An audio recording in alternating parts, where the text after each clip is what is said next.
Olá, tudo bem? Seja bem-vindo. Esse é o Lugar de Fala. Olha, se você chegou aqui nesse vídeo pela busca no YouTube ou por um corte que você viu lá no Instagram, o nosso canal de cortes, seja muito bem-vindo, tá? Ah, você é novo por aqui? Então faz o seguinte, dá pausa aí rapidinho, desce ali, se inscreve e ativa o sininho, pô, isso ajuda demais aqui a gente a poder seguir com esse trabalho e poder, e nos incentiva. E isso é muito legal, tá? É muito legal pra nós. Então faz esse carinho. Se você gosta da gente, gosta do convidado ou gostou do conteúdo, faz o seguinte, vai lá e se inscreve no nosso canal. Ah, você não tem o nosso Instagram? Eu falei do Instagram, então faz o seguinte, segue lá também a gente, _ lugar de fala. Isso, @ lugar de fala lá no Instagram. Dá essa moral lá, indica e faz o seguinte, encaminha para quem você quiser, tá? Porque se você tá gostando, eu acredito que vai ter mais gente que vai gostar também, tá bom? Eu sou o Rogério Fernandes e o nosso bate-papo hoje vai ser com uma pessoa muito legal. Deixa eu apresentar a nossa convidada de hoje, tá? Advogando por um direito de família, né? Contemporâneo, em constante evolução. Ela atua na área civil e também na área de violência doméstica, né? Sempre atualizada com suas pós-graduações, congressos e uma constante busca por conhecimento prático e teórico. Ela poderia ser protagonista, né, de um dos episódios de Lei e Order, né? Mas não vai dar, tá? Porque ela está aqui no lugar de fala. Eu estou falando dela, a doutora Laura Landim. Laura, é um prazer muito grande te receber aqui. Seja bem-vinda. Que bom te ter aqui. Eu que agradeço a oportunidade, o convite, né, de estar aqui nesse projeto, né, que eu achei bem bacana e espero poder contribuir aí com a pauta do dia, né, ou as pautas. Que bacana, e eu fico feliz de ter esse feedback seu, Laura, porque eu sei o quanto que tu é crítica e o quanto que que tu tem para contribuir com esse debate, né? Então eu fico muito feliz. Mas voltando um pouco lá, o nosso produtor deu uma stalkeada nas suas redes sociais e lá em 2018 você postou um poema da Cora Coralina no seu Instagram que diz assim, ó: a vida tem duas faces, positiva e negativa. O passado foi duro, mas deixou o seu legado. Saber viver é a grande sabedoria.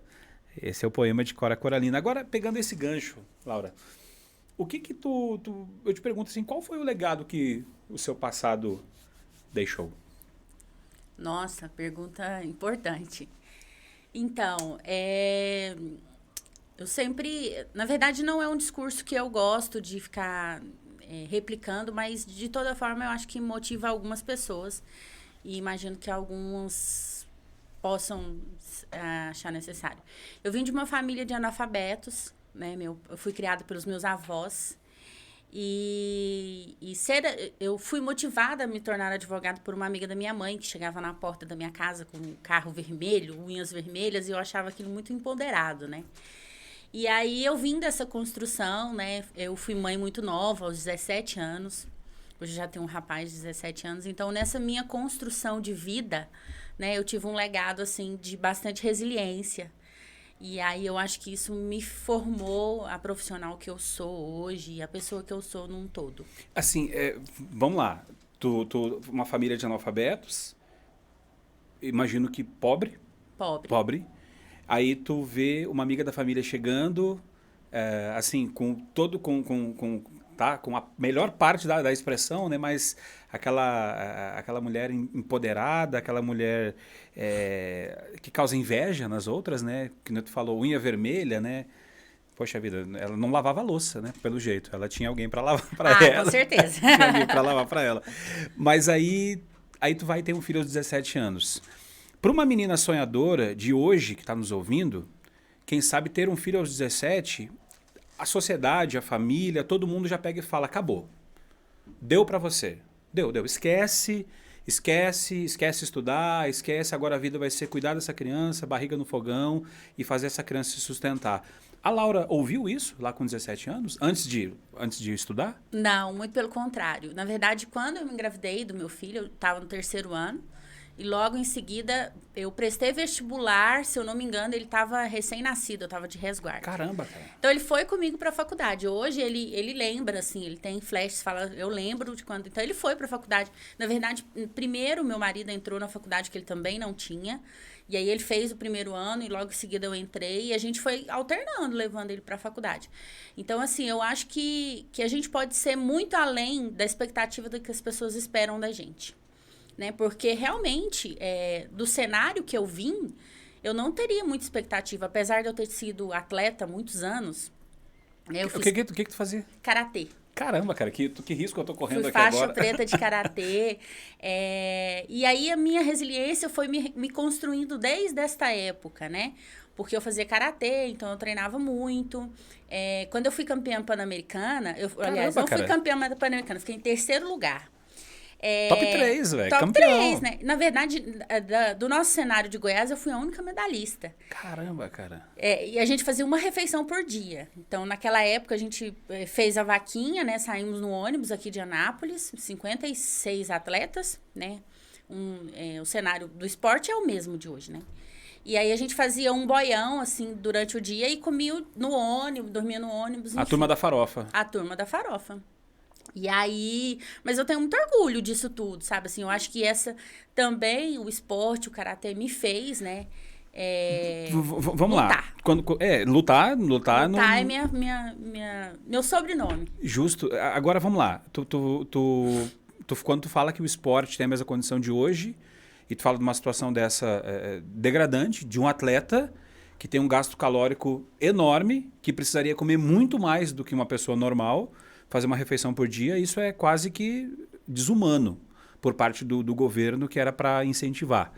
Né? E você, deixa eu falar com você, político aí, tá? Que tá ouvindo, deputado, vereador, senador, você que só liberou emendas e liberou grana e verba só na época da Olimpíada, porque nessa época, porque agora o esporte amador, o esporte olímpico no Brasil vai mudar. Sabe o que você é? Você é um oportunista. Porque você surfou numa onda e agora as pessoas estão aí, atletas, podia mudar a vida de muita gente essa grana que você manda para outro lugar, que você deixa de colocar no esporte, tá? Agora, Laura, tinha tudo para dar errado. Família... opa, bati no microfone, desculpa o nosso técnico de som aí. Família pobre, filho aos 17 anos. Tipo assim, de cada 100 meninas, eu tô chutando aqui, lógico, mas eu acho que 99 vão dizer, tá, acabou para mim. E aí essa novidade que tu trouxe, né, para mim é novidade, de ser atleta, será que pode ter sido um divisor de águas? Porque eu falo, no esporte se aprende valores, né? Se aprende a lidar com a dor, a treinar, repetir um movimento. Às vezes você não tem às vezes nem dom para aquilo, mas de tanto que você repete aquele movimento, você vai se tornando especialista naquilo. Né, naquele golpe, naquele chute, naquele movimento, enfim. Será que o esporte pode ter sido o fator preponderante assim para que a Laura conseguisse vencer todas essas batalhas? Sim, com certeza. Até porque eu faço karatê, fiz, né, desde os meus 3 anos. Então, a minha formação de infância, de adolescência foi ligada ao esporte, né? Que eu tenho um carinho enorme pelo meu tio e meu padrinho, que me levou pro karatê, que até hoje treina. Que massa, cara.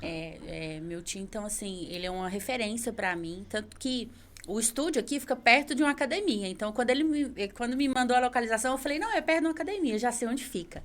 Então, com certeza, assim, o esporte foi um divisor de água, assim, na formação. E isso que você falou é muito importante, porque na época, há alguns anos atrás, né?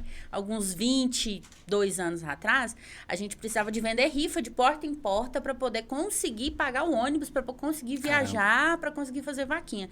E hoje em dia a gente vê que não é diferente. Né? E nessa trajetória a gente perdeu muitos amigos para o tráfico, muitos amigos assim para outros caminhos, né? Porque a gente não teve incentivo. Infelizmente, foi uma realidade e continua sendo.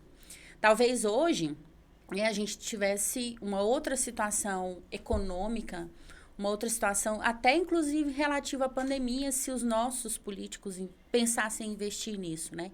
Então, assim, eu vejo muito os políticos investidos em pauta da moda, né? Então, hoje a pauta surfa é... na onda, né? Surfa o que você mesmo diz, né? Então, a gente vê muitas pautas, assim, quando tá na moda falar de inclusão, aí vem um monte de pretendentes a políticos, vamos falar de inclusão.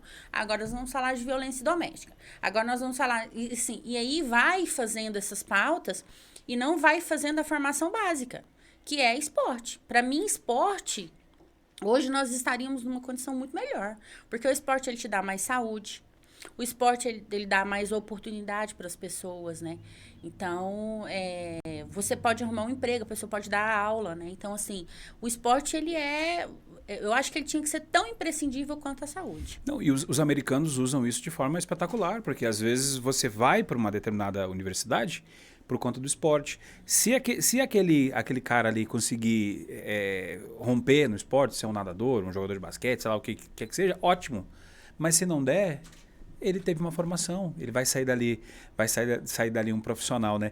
E tu falou nesse negócio de surfar na onda e questão de pandemia, eu não tive como lembrar do Ronaldo. Ronaldo, né? Ronaldo que dentro do campo, um ídolo, né? Ronaldo Fenômeno, ok. Mas lá, quando estava se preparando a Copa do Mundo, e o pessoal falou, poxa, né? E por que não pega esse dinheiro e não coloca nos hospitais? Aí vai o Ronaldo e fala, não, Copa do Mundo se faz com estádio, não é com hospital. Ok. Enfiaram um caminhão de dinheiro na Amazônia, no Pantanal, em Brasília, que nem futebol tem, né? A nível representativo. E aí, mais de R$ 1 bilhão no Mané Garrincha, para hoje não é utilizado para o esporte. E cadê os hospitais? Né? Que ele falou, né? Copa se faz com hospital, ok, mas aí agora nós estamos vivendo tudo isso que estamos vivendo na pandemia por conta de querer surfar na onda, né? O pessoal, o hype naquele momento era a Copa do Mundo e por ali foi. Agora, quando a gente fala, né, ainda falando de Cora Coralina, tem um verso lá que diz assim, ó, que eu possa dignificar minha condição de mulher. Laura, eu sei da tua luta e do teu posicionamento com relação às mulheres, principalmente pela área que tu atua, né, violência doméstica. E como que fica, né, essa visão? Qual que é a visão da mulher agora, né, no século XXI? Mudou muita coisa? De lá de trás para cá? Ou quem sabe da Laura lá com 17 anos para cá? A Laura, com 17 anos, talvez ela não tivesse consciência desse mundo, que é o que nós seríamos nesse mundo de hoje. Quando você vai estudar a história do feminismo, né, de algumas gerações e tal, você vê que ainda nós estamos, o Brasil principalmente, está muito aquém da realidade, né? A gente tem alguns movimentos muito importantes, mas a gente ainda precisa de ganhar muita coisa, né? Quando a gente vai perceber que a principal legislação de proteção da mulher veio depois de uma condenação internacional que o país teve, e por isso ele foi obrigado a criar uma legislação que é a Lei Maria da Penha, a gente vê que é muito... A gente ainda está tateando ainda. Temos ganhos significativos? Talvez, né? Mas ainda há muito a que se lutar, né? Eu acho que a mulher ela tem que lutar diariamente pelo seu espaço, independentemente da condição que ela esteja, mesmo dentro de casa, porque a gente sofre alguns preconceitos em qualquer ambiente, né, Rogério? Agora, vamos lá, tu falou de feminismo e falou dessa luta da mulher. A Laura é feminista? Sou. Mas, e aí quando tu fala disso, alguém vem falar assim, mas aí se é feminista, é de esquerda e tem o sovaco cabeludo? Ai, nossa, é ridículo essas coisas, né? Porque, na verdade, o feminismo, ele não prega nada disso, né? O feminismo, ele não veio para lutar contra ninguém, né? E as pessoas querem colocar essa condição, né?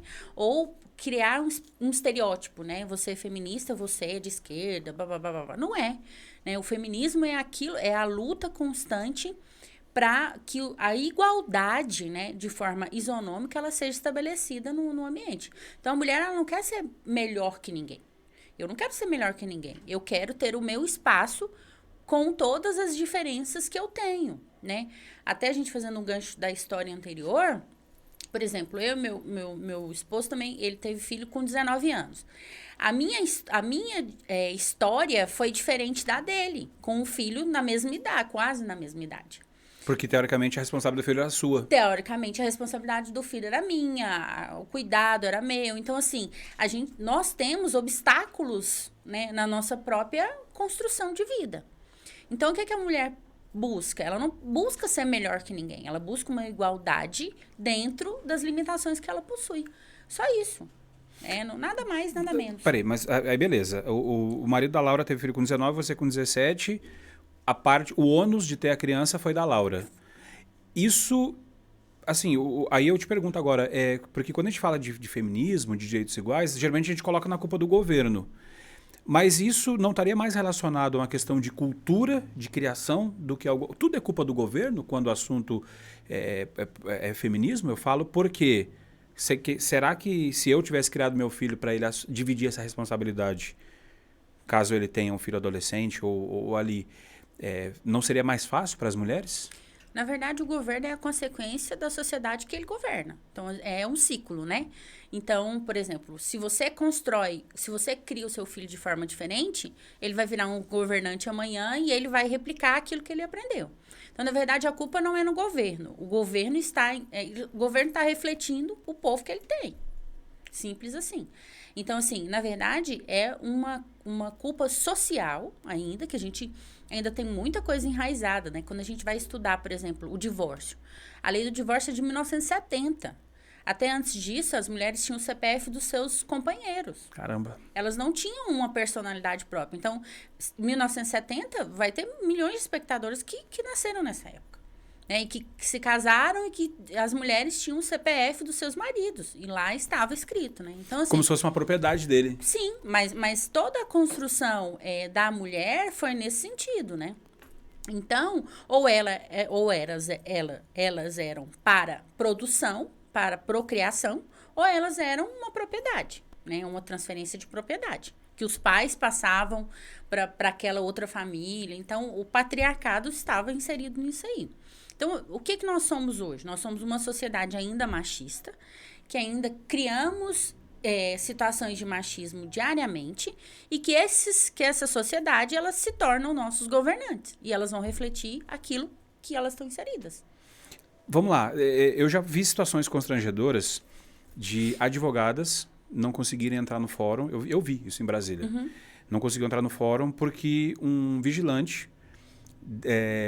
naquele momento deu na cabeça dele que a advogada não estava bem vestida, que ela estava muito sensual e ela estava com um decote semelhante ao seu. Uhum. Ok, tudo certo. E ele falou, não, você não vai entrar porque você está muito sensual e você pode tirar a atenção dentro da sala da sala de audiência.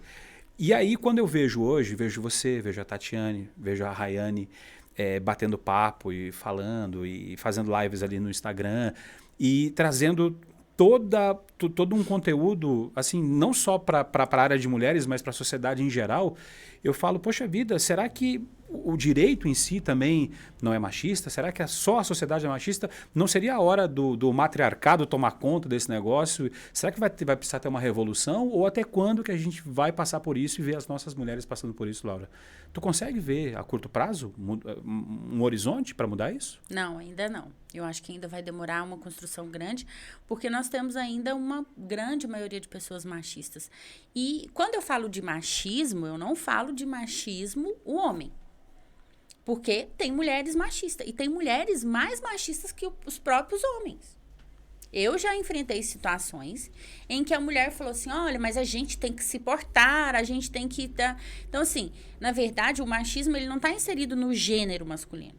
O machismo está inserido na sociedade. Dentro do ambiente jurídico, temos muito. Eu já passei por situações assim em audiência que se fosse um homem, com certeza o advogado da outra parte não teria se portado daquela maneira. Quiseram montar em você. Sim, eu falei, olha, colega, com todo respeito, mas OAB não tem hierarquia. O senhor vai falar comigo baixo, assim como eu estou falando com o senhor, com todo respeito. Então, assim, a desconstrução desse machismo, eu acho que ainda vai levar algumas décadas. Porque a gente, agora que nós estamos dando esse debate, agora que nós estamos trazendo esse debate, que as pessoas estão começando a refletir. Né? Se você for pensar no seu pai, no seu avô, a gente ainda tem isso inserido ainda neles, em algumas coisas. É muito recente, né? Do meu filho em diante que eu vou conseguir fazer alguma coisa. Mas o meu avô, o meu tio, as pessoas mais velhas da minha família, dificilmente eu vou conseguir mudar alguma coisa. Então, eu acho que ainda vai algumas décadas, porque a gente precisa de desconstruir muita coisa. Caramba, esse lance da desconstrução é complicado. Eu assistindo a Globo essa semana, e muita gente fala que não assiste, né? Ah, Globo lixo, não sei o quê. Fala, levanta... Ó, você aí, ó, que tá assistindo Big Brother, tá? Você que tá assistindo Big Brother e fazendo campanha, subindo hashtag. Eu sei que você tinha aquela hashtag lá Globolixo, tá? E agora você tá aí fazendo campanha aí pra fulano de tal ganhar, ou fulano de tal sair, tá? Seja coerente, tá? Então pode assistir, só não precisa falar mal, não. Um abraço para todos os nossos colegas da Globo. Agora, queremos vocês aqui, inclusive, tá? Agora, Laura, é interessante porque eu vendo e aí tava lá, né? Laura Landim, mulher de fulano, por exemplo, né? E é engraçado, né? Porque quando se trata da mulher, ela é mulher de fulano. A gente não vê, né? Rogério Fernandes, homem da fulana. Então, assim, parece bobo, mas não é. É uma coisa enraizada ainda, como se a mulher fosse uma propriedade, infelizmente. Isso. E aí essa desconstrução é contínua, diária e ainda vai demorar um tempo. Então, assim, eu não vejo que a gente consiga resolver isso, até porque, assim, depende muito também, mesmo que não seja a culpa do governo, depende muito dos nossos governantes. Né, de políticas públicas, de inserir esse debate nas escolas, de começar a discutir sobre o feminismo, sobre a violência doméstica na escola, ensino fundamental. Vamos lá, nós estávamos com um crescimento de uma pauta mais progressista a nível nacional, e aí houve um 360 não, 180, 180, né? Um 180 e trouxeram de volta, aí que eu não estou entrando no juízo de valor, se é certo, se é errado, não é nada disso. O conservadorismo, eu sou conservador, sou de direita, enfim. E aí parece que alguns conceitos tomaram de novo, e principalmente religiosos, tomaram de novo um corpo que não se tinha. E aí, dentro desses conceitos, tu ouve muitas mulheres falar, não, eu preciso de um homem para me conduzir, porque o homem é a cabeça e eu sou o corpo. E aí uma questão religiosa e é que não é essa discussão. Mas será que essa pauta conservadora atrasa o debate do feminismo, por exemplo? Atrasa, né? Mas não é. A gente não está fadado a ficar nesse. Não é um empecilho. Não é um empecilho, entendeu? Então, assim, atrasa com certeza, porque a partir do momento que você não insere políticas públicas, que você não fala o contrário, as pessoas param também de querer pensar naquilo, porque nem todo mundo tem interesse em estudar o feminismo. Então, se você não insere aquilo nas políticas públicas, acaba que você vai atrasar. Mas eu acho que dificilmente a gente vai conseguir se manter nessa... Na verdade, agora eu não sei nem se é centrão de direita, se é centrão de esquerda, né? Tá tudo misturado. Então, eu acho que não vai se manter muito, né? Então, assim, tem pessoas muito importantes ainda se mantendo, né? Tentando levantar a bandeira, que é importante. Resistentes.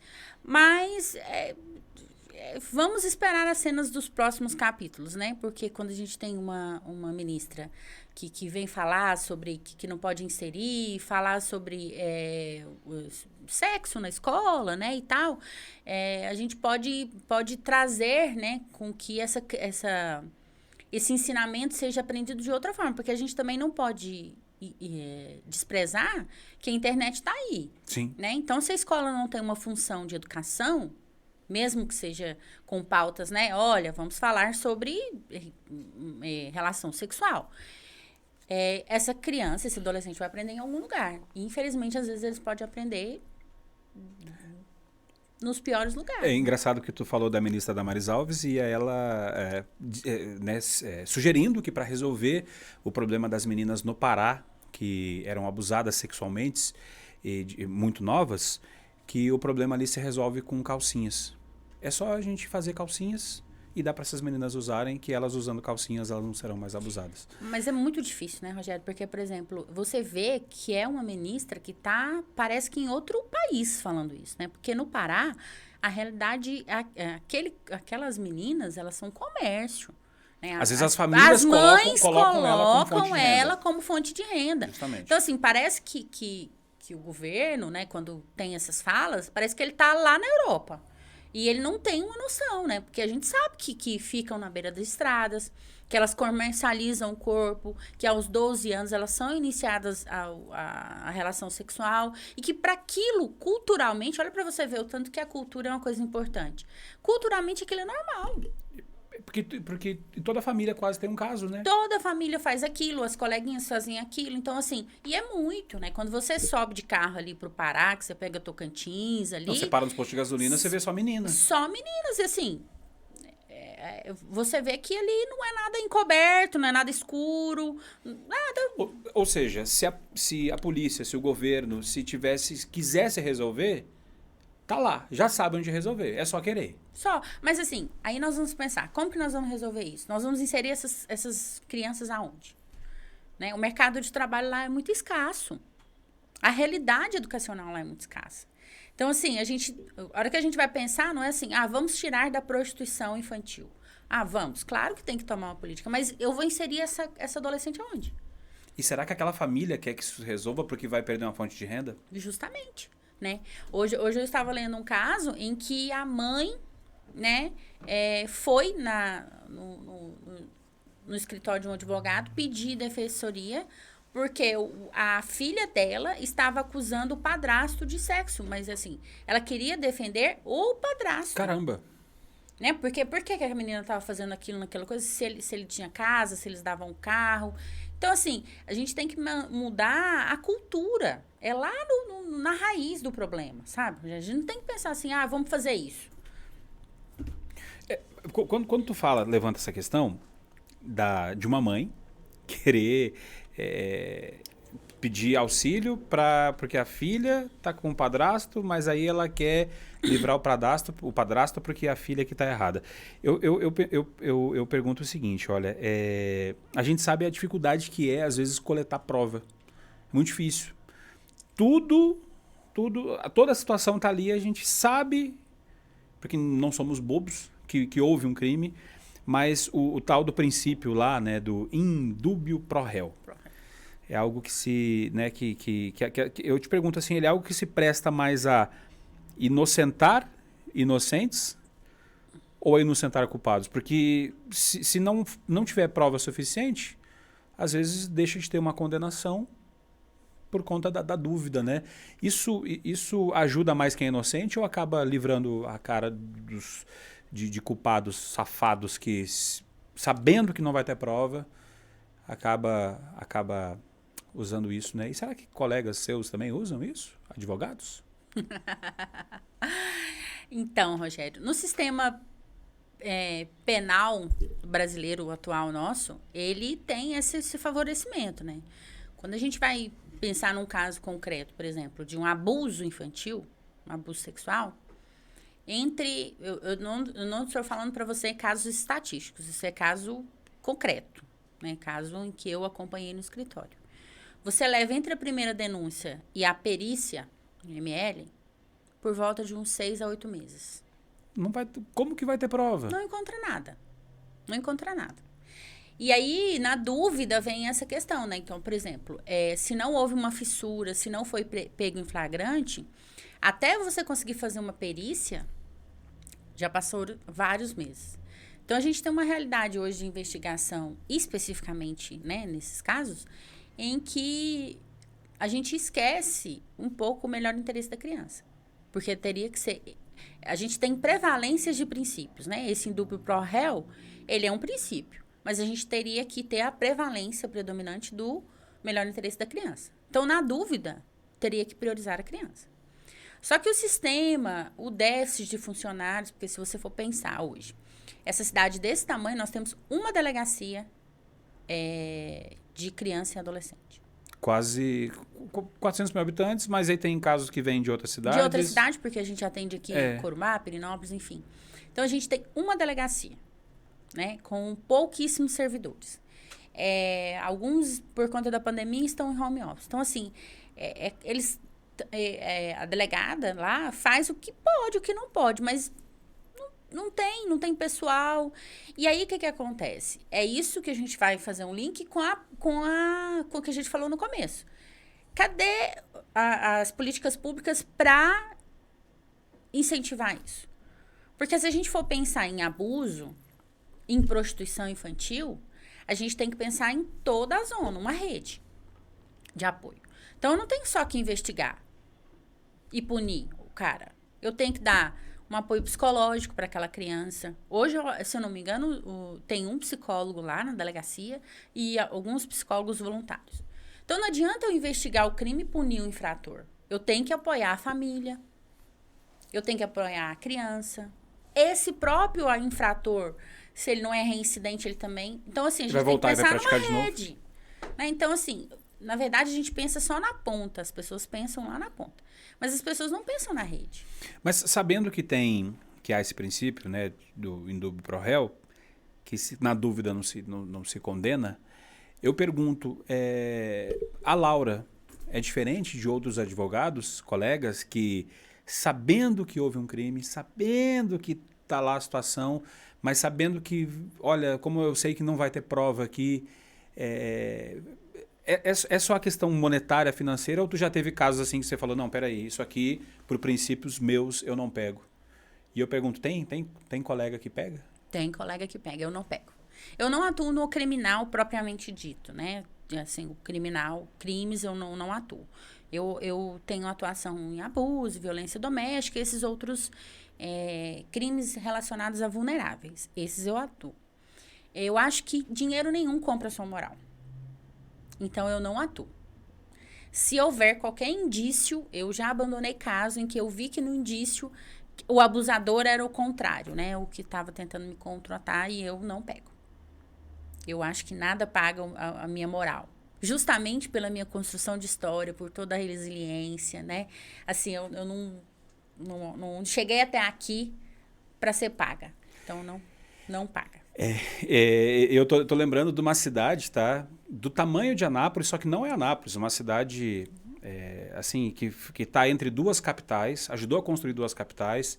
Tem uma ferrovia norte-sul lá do Afeganistão, né? Essa cidade lá do Afeganistão, semelhante a Anápolis, que certa feita, deixa eu falar aqui, porque isso vai ser interessante. Teve uma moça que foi pedir, lá nessa cidade, tá? Lá no Afeganistão, né? Que fica entre duas capitais. Tem uma loja que tem um trevo, que tem uma estátua, assim, da liberdade.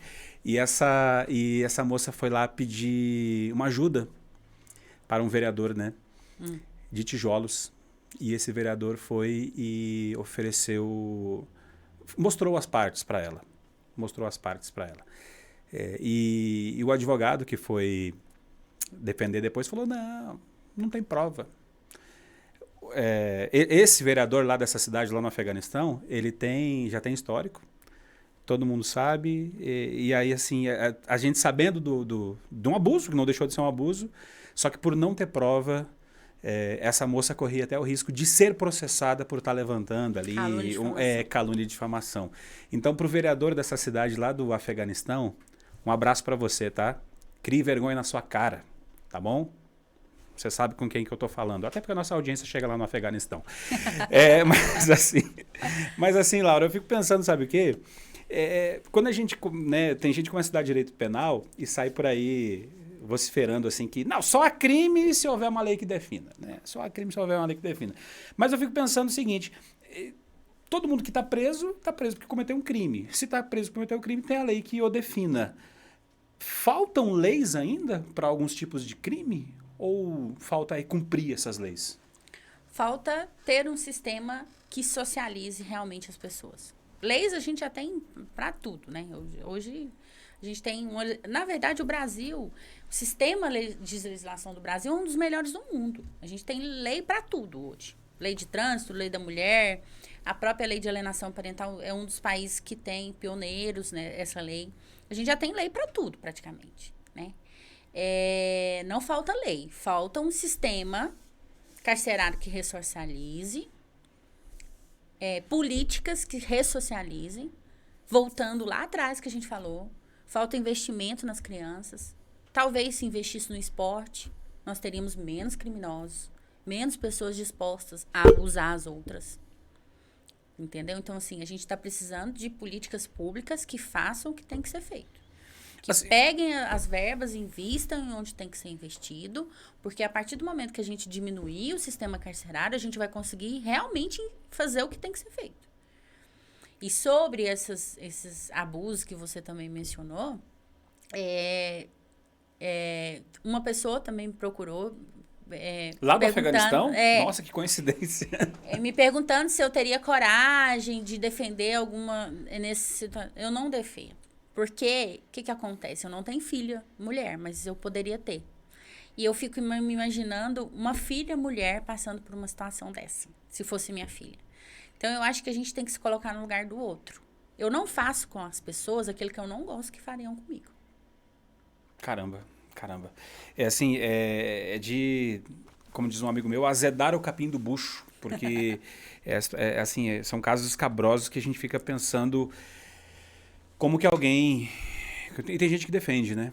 Porque é político e aí fala, não, mas ele é do meu partido, então eu tenho que defender. Enfim, então olha, eu fico até nervoso com situações como essa. Mas, Laura, quando a gente fala das leis, né, que precisam ser aplicadas, a gente percebe também que hora ou outra aparece uma lei Carolina Dickmann, por exemplo, né, coisas que não existiam e que passaram a existir, beleza, foi criada uma lei. E aí eu fico pensando, vale a pena prender por prender? Lógico, se tem um crime, o correto era que se prendesse. Mas vamos lá, o cara não pagou pensão alimentícia, ou o cara, sei lá, roubou uma margarina no supermercado, e aí a letra fria da lei fala que ele deve ficar preso. Mas aí, como nós não temos separação dentro de presídio, ele chega lá e acaba, às vezes o cara já tem a pré-determinação, já tem a predisposição de querer entrar para o mundo do crime, chega lá e acaba virando funcionário de alguém. Porque hoje, para quem não conhece um presídio, você entra num presídio, se você não tiver grana para comprar uma cela, você tem que ter um talento. Ou você vai cozinhar, ou você vai para o bençatia, para sair dando golpe para os outros. Enfim, um talento você tem que ter. Será que misturar presos... Será que um dia a gente vai conseguir separar? Eu falo isso porque misturaram presos políticos lá nos anos 70, 80, né, misturaram presos políticos. A galera lá da ditadura militar, que sequestrava político, que fazia aquele monte de coisa, misturaram com traficante, com criminoso normal. O que aconteceu? O pessoal chegou lá e falou, você é um cara inteligente, por que tu tá aqui? Não, porque eu sequestro gente. Como que é esse negócio? O vagabundo normal aprendeu a sequestrar com o vagabundo intelectual. O que aconteceu? Nos anos 90 em São Paulo, tinham mais de 30 sequestros por dia. E assim, foi um problema assim, de sequestro que foi terrível até ser solucionado, né? E eu te pergunto hoje, o cara quando vai preso, em vez de ser ressocializado, ele tá lá numa escola de criminalidade? Sim. Hoje ele aprende, né? Ele sai de lá com pouca formação e sai de lá com, igual você falou, né? Aprendendo a assaltar banco, se deixar. No presídio de Anápolis, por exemplo, quem deve pensão alimentícia e vai preso, né? Ele tem uma ala especial. Então, já não se mistura. Menos mal. Menos mal. Menos mal. Não sei no sistema carcerário de outras cidades. Prender por prender é enxugar gelo. Porque o cara, ele vai conseguir um relaxamento de prisão, ele vai conseguir um habeas corpus, ele vai conseguir sair dali em algum momento. Né? É o que eu falei. O sistema tem que ser repensado da ponta. Né? De reinserir essas pessoas, mais oportunidade de mercado de trabalho, mais escola.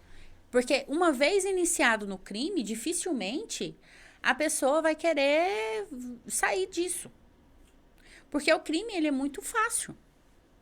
Né? Vamos pensar.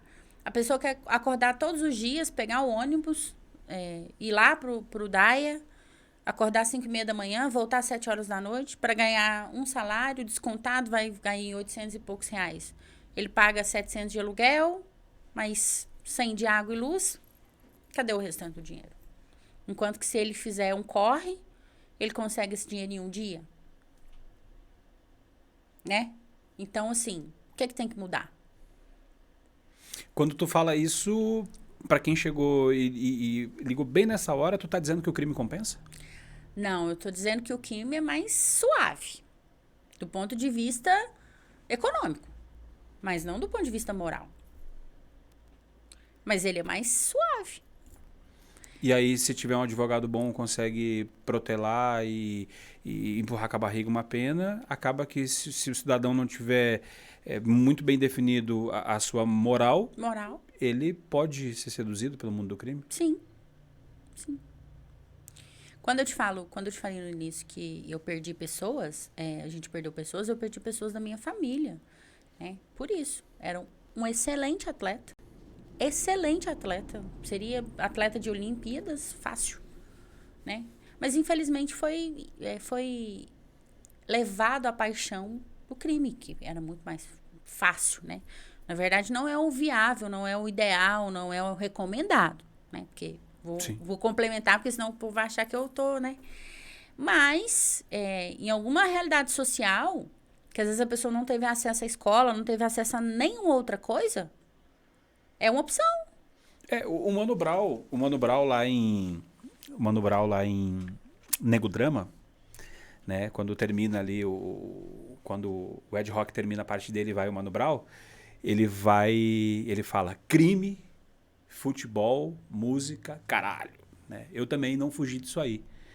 Então, às vezes, lá naquela onde ele tá, crime, futebol e música. Se o cara não joga bola, se o cara não canta bem, às vezes o que sobra é só o crime, né? Então o Estado precisa chegar, precisa fazer a sua parte, precisa...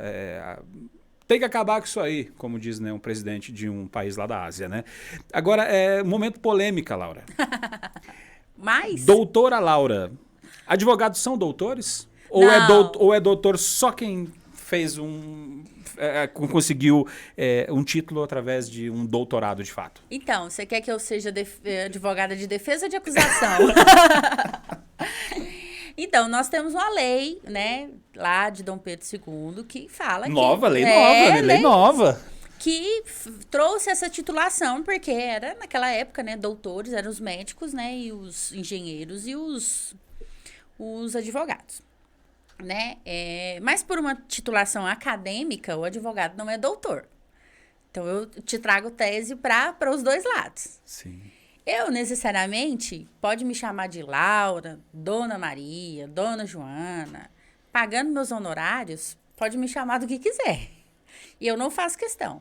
Pretendo, sim, ser doutor um dia. Com DR, com doutorado e tudo. Mas, assim, tem colegas que gostam, tem colegas que fazem questão. É pra mais pra maciar o ego? Acho que sim. Pra mim, nunca fez muita diferença. Então, pra mim, assim, sei. É mais para aquele cara assim que tá no primeiro período de direito e vai de terno já pra faculdade? Não, primeiro período ele já é juiz. Não, ele vai virando advogado lá pro final. Primeiro ele entra juiz, aí vira promotor, aí ele vai... Aí depois ele vira... Lá no final que ele é doutor advogado. Deixa eu te perguntar, se a gente perguntar hoje para 10 estudantes de direito, 11 querem concurso. Sim. É tão ruim ser advogado? Eu amo, sou apaixonada. Não sei também. É porque, assim, na verdade, as pessoas querem a estabilidade, né? Quer o dinheiro. Quer o dinheiro, né? Mas um bom advogado ganha um dinheiro massa também. Ganha dinheiro. Dá pra pagar os carnês da Casas Bahia. Não pode falar, né? Isso não faz pode falar, Marca. Inclusive, Casas Bahia, queremos você aqui, tá? Queremos você aqui, então não tem problema não. Pode pagar os carnês para Casas Bahia ser... Não só Casas Bahia, né? O Ponto Frio, que agora virou ponto, então tá tudo certo. Dá para pagar, sim, assim. Mas o que é a pessoa... Hoje em dia, nós vemos muitos colegas que tem muitos perfis no Instagram, que aprenda a advogar em 30 dias, enche a sua carteira. Então, os colegas... Como é que é? Peraí, aprenda a advogar em 30 dias? Não, tem muito disso. Sua carteira cheia em 50 dias, né? Então, tem isso. Advogados que nunca advogaram ensinando as pessoas a advogar. Isso é polêmica. Peraí, seriam advogados coaches? Coachings advogados. E aí, o que acontece? Os jovens saem fissurados, querendo, né, ficarem ricos, né, no primeiro ano de advocacia. E aí, para começar a pagar o boleto das Casas Bahia, lá pro 5º, 6º ano. Caramba. Tem que ter resiliência, né? Um processo normal de execução, ele demora 2, 3 anos.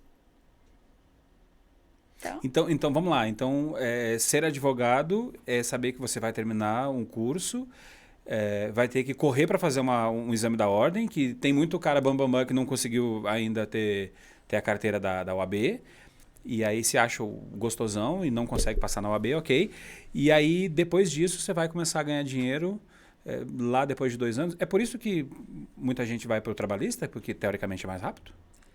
Já foi, né? Agora com a legislação nova já não tá mais assim, porque a legislação, né, a reforma trabalhista deu uma enrijecida, né? Sim, pode ser. Tem muita gente que vai para muitas outras áreas, né? Porque teoricamente tem um dinheiro mais rápido, né? Mas o advogado ele tem que ser resiliente. Se não for, não... É. E estudar. Sim, o que eu sinto muita dificuldade hoje em dia é que os colegas, eles querem, acham que saiu da faculdade, tem aquela formação básica e são os doutores de todos os doutorados possíveis, né? Ou então olha a Laura de unha vermelha, né? Pulseiras muito, muito bonitas, um brinco bacana, chega no seu carro legal, seu escritório, tal, lá o status no Instagram, e aí fala, vou fazer direito para ser como a Laura. Aí chega na faculdade e fala, nossa, tem que ler. Advogado tem que ler muito. Tem que trabalhar, tem que ficar até tarde, tem que acordar às 6 da manhã. Hoje eu acordei 6 da manhã, porque eu tinha um curso para fazer. Então, assim, as pessoas querem começar pelo meio das outras. Esse é o meu meio da história. E as pessoas querem olhar o meu meio e quer começar pelo meio do outro. Você tem que começar pelo seu começo. Caramba. Laura, quando a gente fala de direito de família, que é a tua área, civil, direito de família, eu queria te perguntar o seguinte, tem muito cara que na hora de fazer o filho ok, né? Vai pagar pensão alimentícia, não tem dinheiro. Não tem dinheiro. E aí eu queria que tu falasse até para dar assim, para o pessoal ficar atento nessa questão dos rolês aleatórios. Sai postando, né? Instagram, não sei o que e tal. Essa questão dos rolês aleatórios. Pode acontecer do cara dizer que não tem dinheiro para pagar a pensão e na hora lá o juiz, o advogado da parte, né, que tem a guarda da criança olhar e falar, não, mas você não tem dinheiro, mas olha aqui, você com festas, carros, viagens, mulheres, iates e não sei o quê, do lado do tio da lancha. Pode acontecer essa questão? Não tenho dinheiro, mas o Instagram tá né, mentindo, né? Mostrando que ele tá mentindo, na verdade? Pode. A gente usa muito a teoria da aparência, né? Na verdade, acontece muito, né? O cara chega de chinela, ele amarra o grampo debaixo do chinelo, no dia da audiência. No dia da audiência, chega lá, pobre coitado. E aí, a hora que você vai, né, vasculhar a vida, né? Ver a capivara dele. Você vai ver que não condiz, né? Então, o cara chega no camarote, com uísque, com não sei o quê, aquilo não condiz com a realidade. Então, os juízes, sim, eles podem julgar baseados na teoria da aparência. E aí, a teoria da aparência, você pode ver, olha, isso não é compatível, né? Eu já tive situações em que o cara chegou pobre, coitado, e colocou a chave de um carro lá de 60 mil reais. O juiz perguntou, foi até em Brasília. Ué, que chave é essa no meu carro? Que carro é esse? Ah, tal. Que ano? Tal. O juiz foi lá, tabela FIP. Ué, mas como assim? Você ganha um salário, tem um carro de 90 mil reais? Então, assim... É Imbira, doutor, é Imbira. Tá afinando e tal. Então, tem que tomar cuidado, entendeu? Porque nem tudo é o que parece. Um abraço pra você que anda de moto e de carro Imbira, tá? Que tá...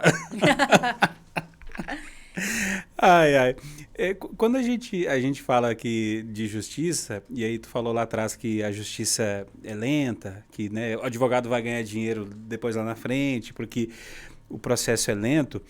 O CNJ, né, a revista Exame, que nunca vai poder fundir com a Veja, tá? Uma dica aqui para vocês da Exame: não faça uma fusão com a Veja, senão vai virar vexame, tá? Não pode. Trouxe uma matéria, segundo a revista Exame, fala que o CNJ que havia no Brasil em 2016, tá? 8,2 magistrados para cada 100 mil habitantes. Enquanto em outros países esse número chega a 17. Tu falou aqui de Anápolis, né, que no caso da Delegacia da Criança e do Adolescente, temos uma delegacia. O processo é lento na hora da investigação e ele pode ser até mais lento lá no processo, no trâmite desse processo. E aí, dentro disso, eu pergunto, a justiça é cega ou com essa falta de estrutura ela é só míope mesmo? Ela é sem investimento, né? Na verdade, esses dias eu estava fazendo até um estudo, que eu fiz um post falando, por exemplo, aqui em Anápolis nós temos 3 varas de família, né? Cada vara... Peraí, só um minutinho. Você fez um estudo para fazer um post? Isso, fiz um estudo para fazer um post porque eu queria falar sobre a demora dos processos, né? Peraí, só um minutinho. Ó, você que tá aí postando aleatoriamente, tá? Cagada nas suas redes sociais, no seu Instagram, faça como a doutora Laura. Estude antes de fazer um post. Como diz a nossa amiga Inaê, é de bom tom? Então poste. Só se for de bom tom. E importante estudar e citar a fonte, tá? Porque as pessoas estudam, põe lá que é da sua cabeça e não cita a fonte. E não, aí a Laura estudou, postou, ele dá um Ctrl+C, Ctrl+V, cola e fala. Aí o pessoal fala, nossa, que ideia boa. E não dá o crédito. Não. Deu crédito, tá? Deu crédito, não é feio, Citar não. a fonte. E daí, nós temos hoje 3 varas de família, que têm aproximadamente 2.890 processos cada. Né? Se você pensar em 30 dias, né, elas não vão conseguir corresponder a esse tanto de processo no mês. Né? E são tudo coisas urgentes. No dia que eu olhei, tem um site, depois se quiser colocar na legenda do vídeo, o pessoal quiser pesquisar, eles fazem um mapeamento em tempo real. Tinha 1.897.000 processos o estado de Goiás. Então, assim, é muito processo para poucas pessoas para julgarem. Peraí, mas vamos lá. E tem muito processo que também nem precisava estar ali. Isso que eu ia te perguntar. Assim, quando a gente fala dos Estados Unidos, tem processo que é resolvido tipo fast food ali, né? Uhum. Para quem vê o Cris, para quem vê, né? O Todo Mundo Odeia o Cris. E um abraço pro Lúcio Júnior, tá? Que é o nosso Cris aqui de Anápolis. Mas a gente vê lá os caras resolvendo na hora, negócio de trânsito e tal. Aí aqui tudo vai lá para frente, tudo o pessoal quer recorrer. E tem hora que chega no STF coisas assim, discussões que não precisavam estar ali. Será que esse monte de processo também não vem porque a classe está muito inchada? Tem muito profissional e esses profissionais, para poder ganhar dinheiro, tem que ter processo. Se não tiver processo, não tem grana. Isso não é também, também não atrapalha que a justiça funcione de forma lenta? Sim, atrapalha, porque assim tem. Mas assim, Rogério, é aquilo que a gente falou no início. Tem coisas que não pagam o seu preço, tem processo que só demanda tempo, mas ele não vai te demandar dinheiro. Né? Teve um caso em que eu vi aqui em Anápolis que o cara processou a Subway porque o molho não estava de acordo com a foto. Então, assim, são coisas que, assim... E assim, eu te falo sem sombra de dúvidas. O cara pegou o sanduíche, falou não tá igual a foto. É um processo que o cliente vai te ligar todos os dias e vai ser improcedente. Então, assim, realmente a gente tem uma cultura de litígio que começa da sociedade. Os advogados, às vezes, compram esse litígio de coisas que não precisaria. E aí isso afoga o sistema. Não é porque os colegas precisam de trabalhar que eles vão trabalhar de qualquer forma. Tá trabalhando errado? Tá trabalhando errado, porque você perde tempo. Você perde tempo, papel, impressora, o seu deslocamento. Hoje não faz mais audiência deslocando, né? A gente faz em home office. Mas assim, antigamente você tinha que... O primeiro juizado é lá na saída de Goiânia. Então você tinha que ir lá fazer uma audiência. Então assim... as pessoas têm que pensar, né? O litígio pelo litígio não vale a pena. Quando a gente fala de violência doméstica, tem uma turma que vai estar ouvindo e falando assim, mas será que é só mulher que é vítima de violência? Eu falo porque tem até a turma que tá lá, né, fica fazendo fóruns na internet e tal, redes sociais, falando que queriam leis como essas para os homens. Precisa? Tem demanda para isso? Homem é vítima de violência doméstica? As mulheres são vilãs, batem também e fazem o que acontece com as mulheres? Acontece, Rogério. Mas o que acontece? Por que essa legislação é tão importante? Porque socialmente a mulher está ainda precisando dessa legislação. Por uma questão social, por oportunidades econômicas, por uma série por esse matriarcado que ainda está inserido. Então a gente precisa da Lei Maria da Penha. Já existiram casos em que houve analogia de aplicação para homem, né? A Maria da Penha é usada para homem. Maria da Penha para homem, né? São exceções, bem exceções, mas foram aplicadas. Eu já tive um caso no escritório em que era o homem que era o agredido. Né? Mas assim... Eu conheço um cara que quando quis separar foi agredido também. Então assim, dentre... Um abraço para a agressora, a gente fala disso. Um abraço.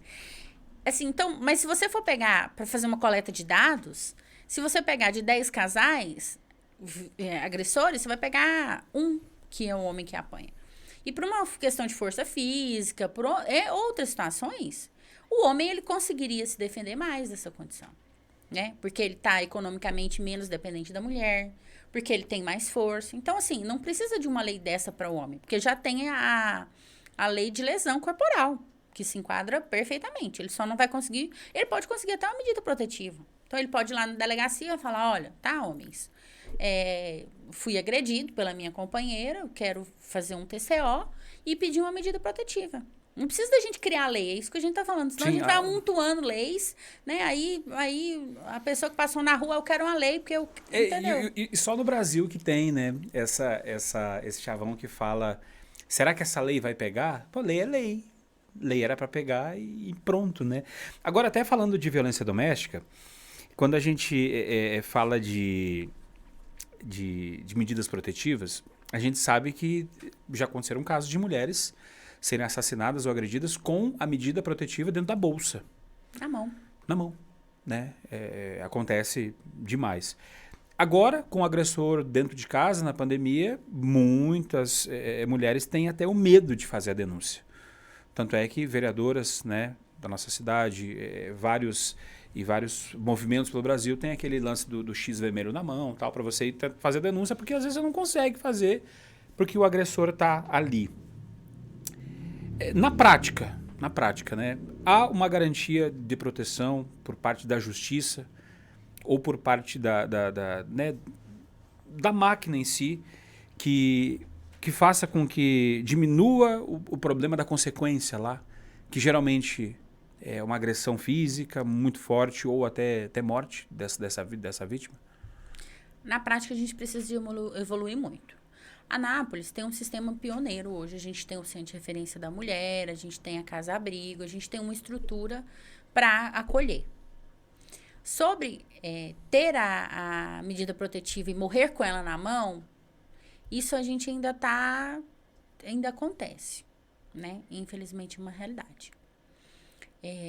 Se a gente pensar que a Patrulha Maria da Penha só funciona em horário comercial, né? Se uma vítima hoje ligar para a Patrulha Maria da Penha, ela não vai funcionar. A Patrulha Maria da Penha é uma patrulha de mulheres, né?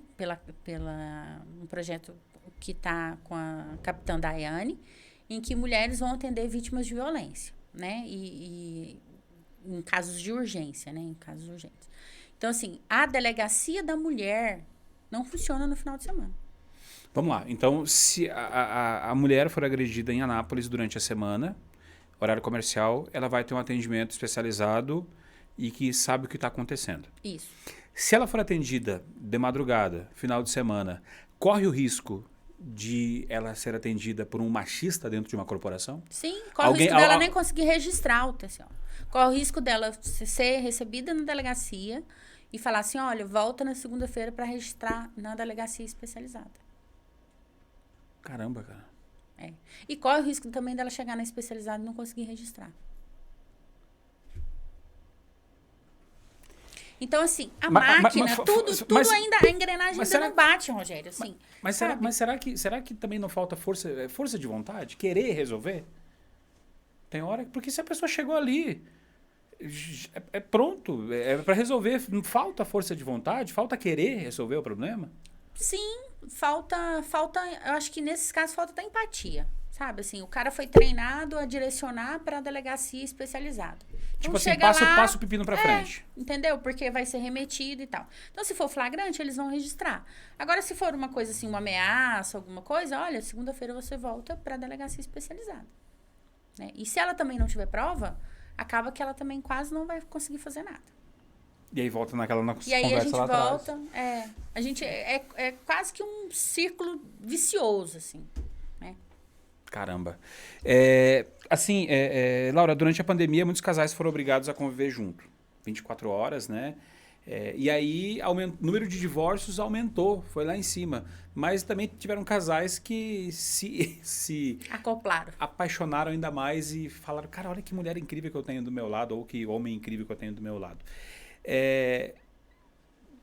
Assim, olhando isso, né? O número de divórcios aumentou, né? E também essa questão do pessoal se apaixonar. Será que falta, assim, eu falo agora, né, por tu ser da área de direito de família, será que falta, às vezes, conversar? Será que o litígio, o divórcio é a solução? Será que, às vezes, não se resolveria ali com uma boa conversa olhando no olho, a maioria dos casos dos casais? Lógico, quando não tem violência. Quando não tem violência. Rogério, eu acho que se não der certo, é o divórcio, né? Porque, como diz se você não tá dando certo, né?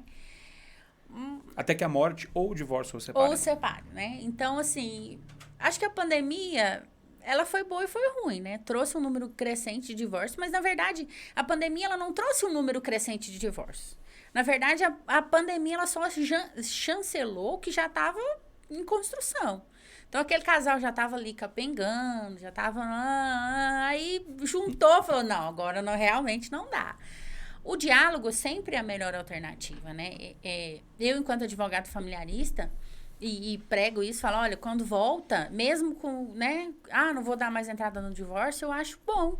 Porque você tem que tentar manter aquela família, né? Sim. Porque às vezes tem filho envolvido e tal. Mas se não tá dando certo, Rogério, passa pra frente. Próxima. Porque, assim... Deus mandou amar o próximo, né? Amar o próximo. Se ele estiver próximo, é mais fácil ainda, né?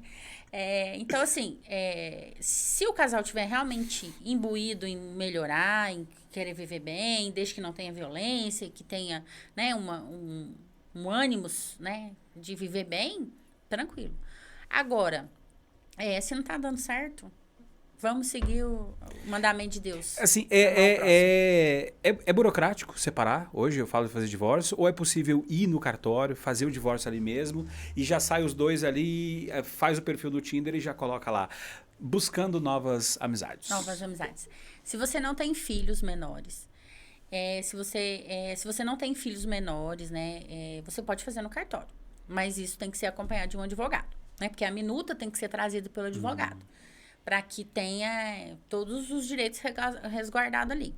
Hoje, nós já temos um sistema, mesmo que tenha menores, muito rápido. Então, se você tem um acordo e quer se divorciar, você pode ir via Sejusc, né? Eu já tive divórcios que saiu em 2 dias. Caramba, rapidão. Então, rápido, né? Ali você senta, aí você traz esse casal pro diálogo, né? Fala, olha, vocês são ex-companheiros, mas vocês nunca vão deixar de ser ex-pais, ex-filhos, né?